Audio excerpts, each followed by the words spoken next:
Bonjour tout le monde pour la deuxième vidéo de la dynamique. Donc, dans l'ordre, normalement j'aurais dû être rendu à la page 74, mais à bien y penser, je pense que les pages 75 et 76 sont un peu plus de base. Donc pour cette vidéo-ci, ça va être la page 75 qu'on va faire. Donc ignorez le premier début de contexte, mais le reste va être pertinent.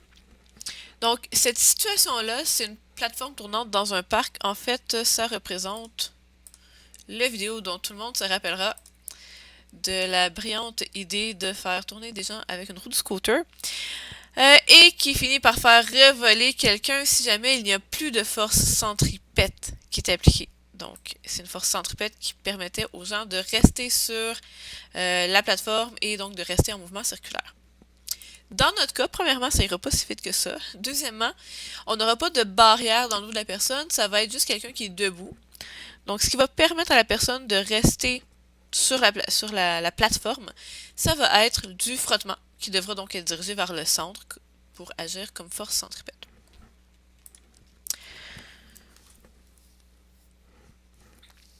Donc, je vais commencer par faire mon schéma.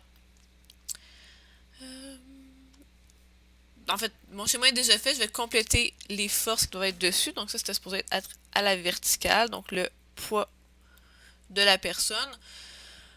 Je peux mettre P, j'avoue que pour le poids, c'est moins essentiel, surtout quand il y a seulement un objet, donc une personne ici qui nous intéresse.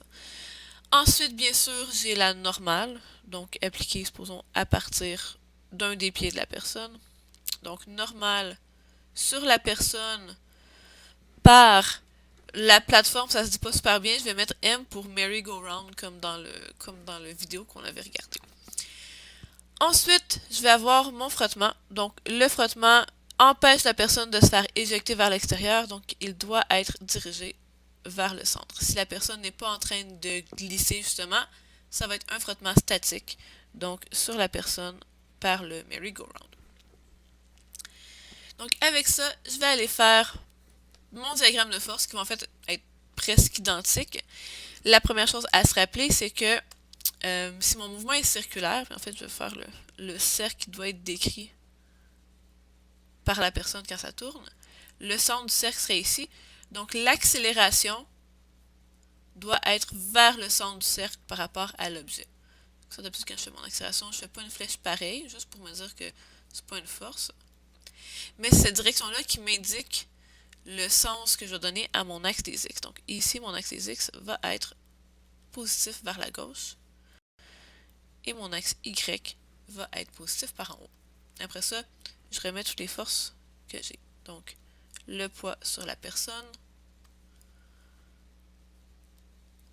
la normale sur la personne par le merry-go-round,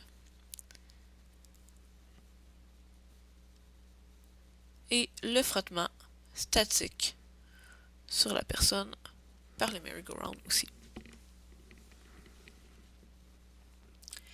Ensuite, on va aller faire la somme des forces en X et en Y.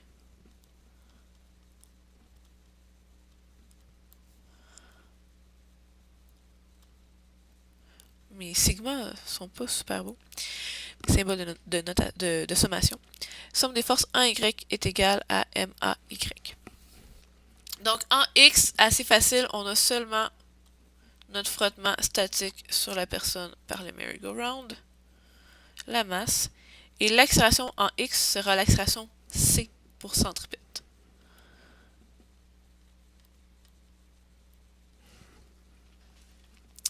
En Y, on va avoir la normale qui est vers l'axe des Y positifs, moins le poids qui est vers l'axe des Y négatifs, est égal à M, mais fois 0, puisqu'on n'a pas d'accélération en Y. Ensuite, je reprends mon frottement. L'accélération centripète, on avait vu qu'elle était égale à V carré sur R. Pour la somme des forces en Y, je peux tout de suite aller écrire que la normale va être égale au poids. Dans ce cas-ci, on a vu que c'est pas tout le temps le cas, mais ça arrive de temps en temps, qui va être égale à la masse fois l'accélération gravitationnelle G. Bon. Rendu là, je vais lire la question. Donc, j'ai toujours l'habitude en dynamique de commencer en faisant tout de suite mon schéma, mon diagramme des forces et mes équations sans avoir lu la question. C'est pas nécessairement une bonne idée, mais c'est vrai qu'on est capable de faire une grosse partie du problème sans savoir exactement qu'est-ce qu'on cherche. Donc, la personne est à une distance de 80 cm de l'axe de rotation. Ça va me donner mon rayon que j'aurai ici dans mon équation en X. Le coefficient de frottement statique entre ses souliers et la plateforme est de 1,2. Donc, je vais connaître mon coefficient mu S de 1,2. J'aurais dû écrire tout de suite rayon de 80 cm. Ça veut dire 0,8 mètres. Et on cherche la période de rotation minimale à laquelle la plateforme peut tourner sans que la personne ne glisse. Donc la période, c'est un concept qui revient souvent en mouvement circulaire ou en rotation. C'est le temps pour effectuer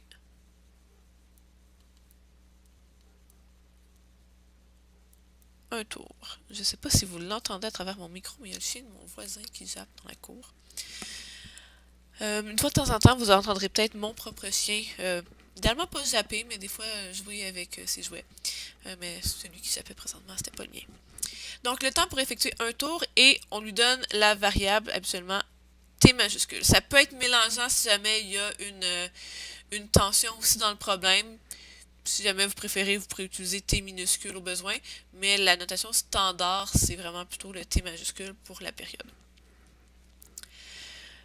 Si je cherche la période, il faut que je réussisse à la mettre quelque part dans mes équations. Ce qui va me permettre de l'utiliser, ça va être la vitesse V, qui est ici dans l'accélération centripète.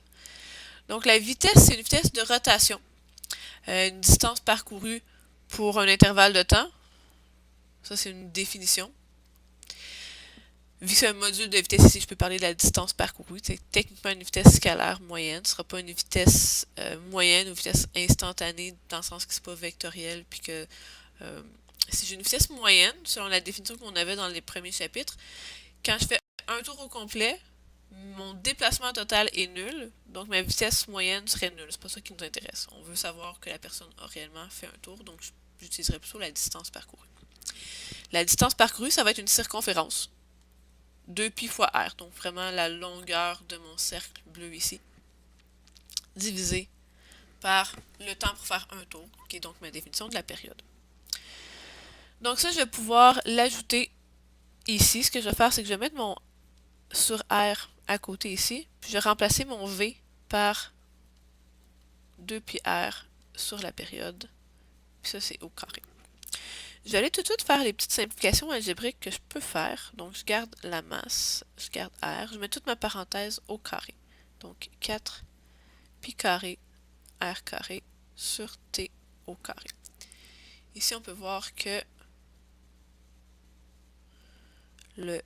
l'exposant du rayon se simplifie avec le rayon qui était au dénominateur.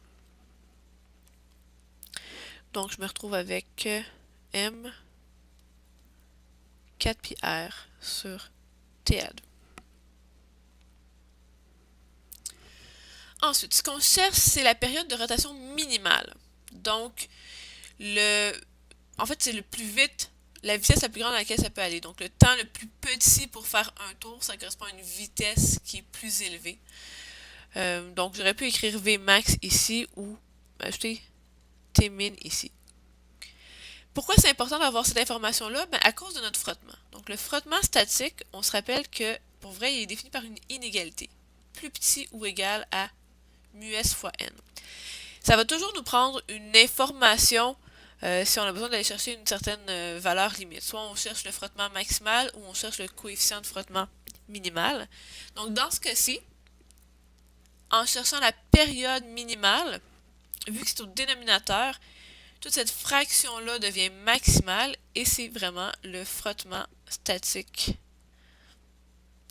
sur P par M maximal qu'on cherche.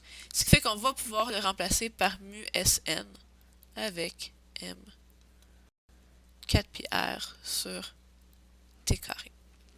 Donc, il faut toujours aller chercher la justification de pourquoi on aurait un frottement maximal si on veut utiliser mu Sn. Ensuite, ben, ma normale, je peux la remplacer par m fois g. Le reste pareil. Et on voit qu'on peut simplifier les masses. Donc, quand je vais aller chercher ma période, c'est ce que je vais faire maintenant. Je vais aller l'isoler. Je vais avoir t carré que j'envoie en haut ici. 4 pi r sur mu s fois g. Donc, éventuellement, je prendrai la racine carrée de tout ça. Donc, racine carrée de 4 pi fois 0,8 mètres divisé par 1,2 fois 9,8. Je vous rappelle que G est toujours une valeur positive. Le fait que le poids est vers le bas, on l'a considéré quand on a mis notre moins ici dans notre somme des forces en Y. Et tout ça me donne une période de 1,639 secondes. Et ça répond à la question. Par contre, j'ai décidé d'en ajouter une petite. Je voulais vous faire un exemple où on utilise la normale et le frottement comme poids apparent. Je pense qu'on n'en avait pas fait en tant que tel comme ça. Donc, je vais m'ajouter une question.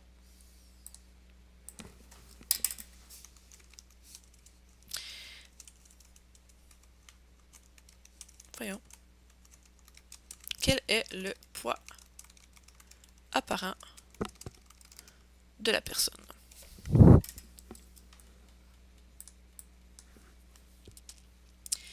Habituellement, pour le poids apparent, c'est pas tant que ça la direction qu'on nous demande. Techniquement, ça pourrait l'être, mais en fait, même si on a besoin de considérer le vecteur réaction de la surface, très souvent, ça va être juste le module. Donc, soyez pas surpris dans le Benson si c'est seulement le module qu'on vous demande, qu'on dit. Sinon, idéalement, on dirait quel est le module du poids apparent de la personne. C'est juste ça qu'on va aller faire aujourd'hui. Donc, cette force de réaction-là, je vais la remettre sur le schéma pour que vous voyez de quoi je parle au cas où que vous en rappellerez. Vous ne vous en rappelleriez peut-être pas. C'est la... Oups, je vais la mettre en jaune. C'est la résultante de la normale et du frottement ensemble. Donc, c'est pas une force que je mets au début parce que dans mes équations, je veux vraiment les considérer séparément, la normale et le frottement. Mais une fois que j'en parle, ben oui, je peux aller parler de la force résultante.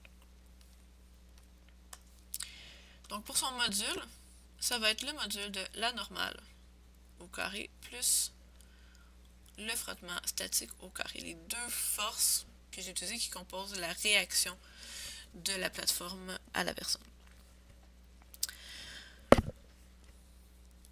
Ici, en fait, le frottement que je vais aller chercher, c'est le frottement maximal. Donc, je vais pouvoir utiliser mu Sn. Puis N se calcule assez facilement.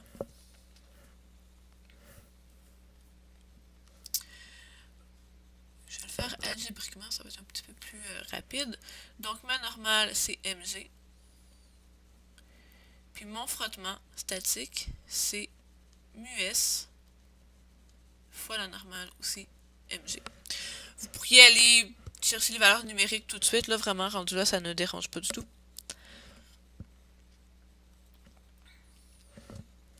Ce qui est embêtant ici, c'est que j'ai pas la masse. Donc, en fait, je vais faire le poids apparent, mais je vais le faire en fonction du poids. Donc, on avait parlé des valeurs de G. Les personnes dans l'avion qui faisaient la simulation d'apesanteur disaient qu'ils subissaient 1,8 G ou un tiers de G ou un sixième de G selon qu'ils simulaient la pesanteur sur Mars ou sur la Lune.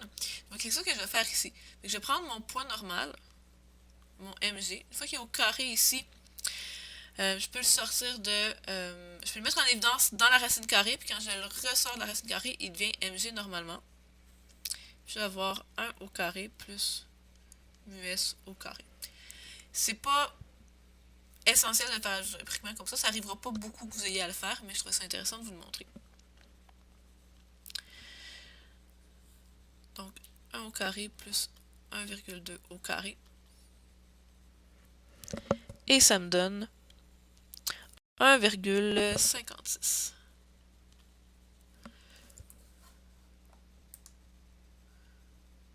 Donc on pourrait dire ici que la personne, excusez-moi,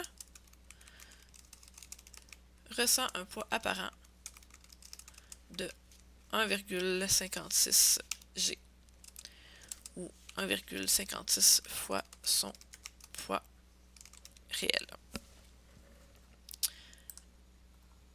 Donc voilà pour cet exemple.